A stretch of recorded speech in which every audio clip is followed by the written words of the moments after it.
Benvenuti a questa edizione particolare di Edicola Friuli. Sarò oggi io a raccontarvi quali sono le inchieste, gli articoli e gli approfondimenti del numero in edicola da oggi. Andiamo a scoprirlo. L'inchiesta di copertina di questa settimana parla di sanità.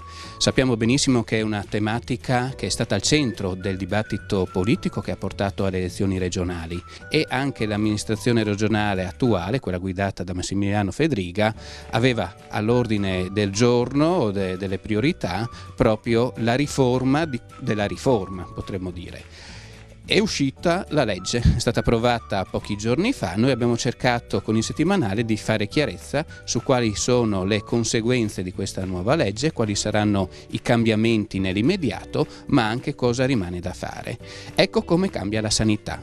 Le liste d'attesa si accorciano, i posti letto negli ospedali aumentano, l'assistenza a casa migliora. La Regione avvia una riforma tiepida. Il vero cambiamento deve ancora arrivare. Ed infatti noi siamo andati con un articolo, un'inchiesta curata dal collega Alessandro Di Giusto, siamo andati a scandagliare riga per riga, direi quasi, quali sono le novità che i cittadini potranno percepire e verificare nei prossimi mesi. Abbiamo individuato i punti di forza di questa riforma della legge appena approvata in Consiglio regionale, le criticità ancora da risolvere, ovvero cosa rimane da fare. Rimane da fare forse molto, secondo alcuni, secondo in particolare i medici, che per bocca di Maurizio Rocco, che è il presidente dell'ordine provinciale di Udine, denunciano che non sono stati sufficientemente ascoltati. Nella seconda parte dell'inchiesta, oltre a individuare le criticità che devono ancora essere affrontate, abbiamo un'ampia intervista del regista di questa riforma, che è l'assessore regionale Riccardo Riccardi, in cui lui stesso, virgolettato, dovevamo mettere un po' di ordine. Ora ci dedicheremo ai problemi della gente sul territorio. Nelle pagine dedicate al territorio, infatti, troviamo una delle problematiche che è sempre esistite, ma che si evolve sotto forme diverse. I nuovi barboni hanno solo 40 anni. Ecco, c'è un fenomeno sociale che forse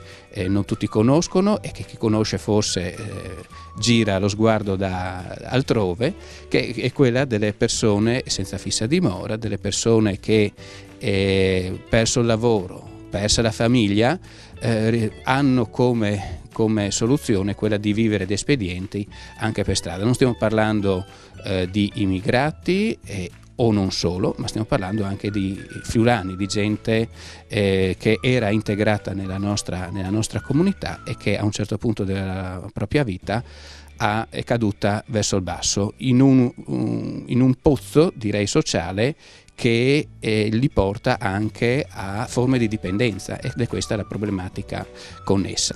Passiamo a una problematica nel Friuli occidentale e in particolare a Sacile. Qui cosa succede? C'è un tratto ferroviario che attraversa la cittadina e che nel momento in cui si abbassano le sbarre, gli stessi pedoni, molti studenti, attraversano la ferrovia mettendo a rischio la propria vita. Fate il sottopasso o ci scappa il morto. È partita una raccolta di firme, speriamo che la soluzione venga trovata rapidamente, proprio prima che ci possano essere degli epiloghi negativi. Passiamo poi a un inserto che caratterizza il numero in edicola, come ogni primo venerdì del mese, Family Casa, e in questo caso, non per rovinare le festività, ma la parte iniziale dell'inserto si apre con il fisco che verrà, cosa ci aspetta dopo Capodanno. Purtroppo le scadenze fiscali ci sono sempre, in gennaio in particolare ci sarà un ingorgo di cui tenere conto, quindi prendete assolutamente il giornale, tenete in parte queste pagine e occhio a non dimenticarsi nulla. A questo punto, dopo aver letto i titoli principali del nostro settimanale, andiamo a scoprire un'edicola del nostro territorio e ci rechiamo a Valvasone.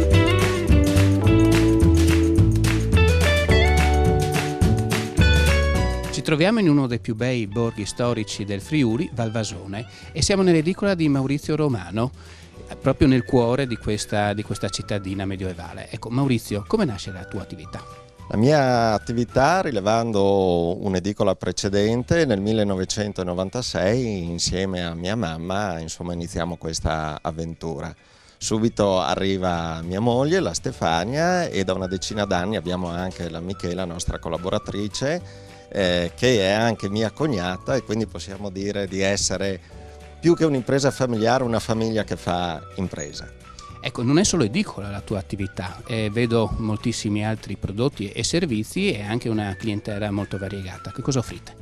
Noi ovviamente offriamo tutto ciò che riguarda il servizio, il genere di monopolio. È stata una naturale evoluzione del mercato, insomma, come si è formato, ma non solo. Abbiamo un'attenzione di riguardo per il bambino che frequenta la scuola, quindi editoria scolastica come prodotti scolastici, ma anche il giocattolo, visto che siamo nel periodo giusto. Ti sei preso anche un impegno in più, nel senso che sei rappresentante della categoria degli edicolanti del territorio del Friuli occidentale della provincia di Pordenone. Ecco, come si è evoluto questa attività professionale e commerciale nel tempo? Diciamo che questi 20 anni hanno determinato una forte trasformazione della nostra tipologia di lavoro. Il nostro è un lavoro molto impegnativo per orari e per costanza.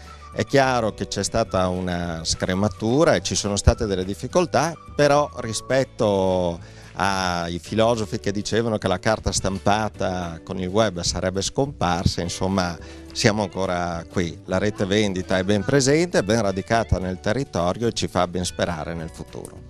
Futuro, che ruolo può svolgere l'edicola per le nostre comunità? L'edicola sicuramente ha due prerogative. Innanzitutto continua ad assicurare la parità di trattamento fra tutte le riviste. Tutti gli editori, tutti gli autori che vogliono arrivare sul mercato hanno la possibilità di farlo e noi lo garantiremo in maniera assolutamente neutra. E poi la presenza nel territorio. Io quando mi incontro con i miei o qualche incontro istituzionale dico sempre le nostre insegne, le nostre vetrine sono una luce nelle strade dei nostri quartieri, delle nostre vie, delle nostre piazze, e dove c'è luce c'è sicurezza, e c'è un punto di incontro in cui far confrontare la gente. Abbiamo incontrato Don Domenico, che è da 28 anni il parroco di Valvasone. Ecco, Don Domenico, sicuramente i parrocchiani si lamenteranno anche delle problematiche che incontrano quotidianamente. Sotto l'aspetto della sanità, che cosa ascolta dalla popolazione? Ma a dire la verità, sì, qualcuno dice ci sono queste lungaggini da aspettare, ma in generale non mi sembra proprio sia una rivolta, diciamo, confrontandoci anche con qualche altra mala sanità di cui si sente parlare alla televisione. Sì, in generale, insomma, non so. Per la popolazione anziana che servizi in più si potrebbero dare? Certamente potrebbe esserci, per esempio, la possibilità di fare dei prelievi in loco, senza dover andare a Spilimbergo, senza andare a San Vito, perché quello lì qualche volta, soprattutto per chi non è autonomo per il trasporto, allora diventa, credo, un po' di difficoltà, insomma, ecco. Miglioramenti si possono fare per quanto riguarda le liste d'attesa, ma nel complesso la trovo positiva. E liste d'attesa su che settori in particolare?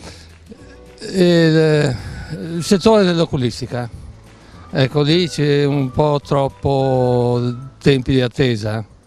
Buona, io devo dire che non ho nulla da obiettare, anzi faccio i complimenti a chi gestisce la sanità regionale. Ecco, come si può migliorare? Sulle liste d'attesa, quella non l'accetto, assolutamente no, perché ci sono delle attese lunghissime, inspiegabili, perché se si va col privato sono prontissime a una settimana, 3 giorni, 5 giorni. Come mai quasi tutte le visite specialistiche si devono attendere mesi e mesi? Perché? La sanità regionale ha bisogno di grandi miglioramenti, soprattutto per quanto riguarda gli ospedali e per quanto riguarda l'ospedale di Pordenone, che mi sembra che in questi ultimi tempi sia un po' dimenticato dal resto del Friuli. Abbiamo incontrato anche il sindaco di Valvasone, Marcus Maurmair, e a lui riferiamo che la popolazione qua è abbastanza soddisfatta di come si vive in paese. Qual è il segreto? Beh, intanto mi fa piacere che ci sia questo apprezzamento. Il segreto sta sicuramente nel contesto del borgo, che sa ancora essere attrattivo dal punto di vista anche turistico, ma poi c'è una grande rete delle attività commerciali. Hanno dato vita in modo spontaneo alle botteghe di Valvasone, c'è ancora richiesta commerciale da parte di altri imprenditori e questo ci fa particolarmente piacere. Un borgo come Valvasone che riesce a sostenere ancora tutte queste attività significa che c'è movimento, e quindi è un complimento che faccio, un apprezzamento che faccio alle attività commerciali e poi anche ai cittadini che ogni tanto magari sacrificano qualche centesimo, qualche euro in più di costo, però sapendo che spendendo qui mantengono vivo il paese e quindi alla fine è un bel vivere. Ecco. È un'attività proprio di fronte al municipio, è l'edicola, quella di Maurizio Romano, e l'informazione è al centro anche essa della comunità? Assolutamente sì, intanto il servizio che dà un'edicola, in particolare quella di Maurizio, è preziosissima, perché i giornali sono una fonte inesauribile di conoscenza e anche poi di confronto, di approfondimento, e quindi quello che lui fa è il tenere duro, perché sono sempre sulle barricate, non è facile tenere aperta un'attività di questo tipo, e poi l'informazione è il sale della vita del paese, non ci sono solo le edicole, poi anche tutte le attività di ristorazione, i bar, dove c'è un confronto continuo sulle cose che vengono fatte. Siamo giunti al termine della trasmissione e ringraziamo dell'ospitalità Maurizio Romano, a cui lascio il microfono anche per un saluto finale. Ma innanzitutto grazie a voi di averci visitato, volevo salutare tutti i telespettatori a casa, ovviamente augurandogli buone feste visto il periodo, un invito a venirci a trovare, a visitare Valvasone, uno dei borghi più belli d'Italia, e proprio in qualità della carica di presidente provinciale per Pordenone e provincia appunto dei rivenditori di giornali, un caro saluto a tutti i colleghi, un abbraccio alle loro famiglie. Speriamo in un 2019 particolarmente felice e proficuo, e un invito a tutte le persone, in particolar modo anche alle persone tipo gli amministratori comunali o comunque chi si occupa di politica, a riscoprire le nostre rivendite per chi già non lo fa. Come dicevo, siamo dei punti vendita interessanti dove le persone spesso discutono e fanno socialità. Buon Natale a tutti! Ci associamo a questi auguri e alla prossima puntata.